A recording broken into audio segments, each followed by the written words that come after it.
Halo teman-teman, Assalamualaikum warahmatullahi wabarakatuh. Perkenalkan, nama saya Ahmad Rizkyanoga dengan NIM 2510 1122 125. Saya dari jurusan Pendidikan Pancasila dan Kewarganegaraan dari kelas A1. Di sini saya ingin membahas tentang apa sih politik itu. Ayo kita bahas. Di sini saya ingin membahas tentang apa sih definisi politik itu. Politik pada dasarnya merupakan suatu fenomena yang selalu berkaitan dengan manusia yang hidupnya selalu bermasyarakat. Pada kodratnya, manusia itu adalah makhluk sosial yang selalu hidup dinamis dan berkembang. Lalu apa sih definisi politik itu? Menurut KBBI, politik merupakan pengetahuan mengenai ketatanegaraan atau kenegaraan, seperti tentang sistem pemerintah. Banyak sekali pengertian politik menurut para ahli. Di sini saya ingin memberitahu 3 pengertian menurut para ahli. Yang pertama, menurut Andrew Hewitt, politik adalah kegiatan yang dilakukan suatu bangsa untuk membuat, mempertahankan, dan mengubah peraturan umum yang mengatur kehidupan bersama, melibatkan konflik dan kerjasama, yang artinya tidak dapat terlepas dari gejala konflik dan kerjasama.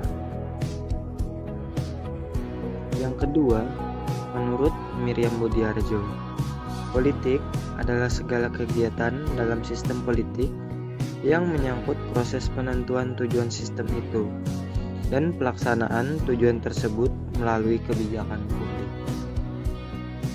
Dan yang ketiga, menurut Ramlan Surbakti, politik adalah proses komunikasi antara pemerintah dan masyarakat untuk mencapai kebaikan bersama melalui pembuatan dan pelaksanaan keputusan.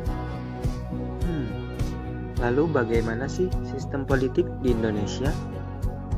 Kondisi sistem politik dewasa ini mengkhawatirkan, terutama ketika dimanfaatkan oleh sebagian oknum atau pelaku dalam pemerintahan yang memegang kendali pemerintahan di beberapa lini, hanya untuk kepentingan pribadi atau kelompok tertentu seperti partai politik yang berkuasa, sehingga sistem politik kemungkinan akan selalu berubah bergantung pada partai yang berkuasa.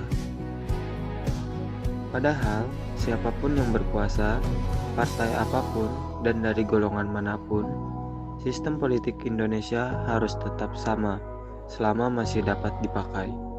Dengan demikian, proses pembangunan politik tidak akan terhambat tanpa terpengaruh oleh para pemegang kekuasaan. Nah, dalam pernyataan tersebut memberi makna bahwa sistem politik adalah hal penting untuk dipelajari dan dipahami secara mendalam oleh para intelektual muda atau mahasiswa. Nah, itu aja video dari saya. Sekian dari saya. Wassalamualaikum warahmatullahi wabarakatuh.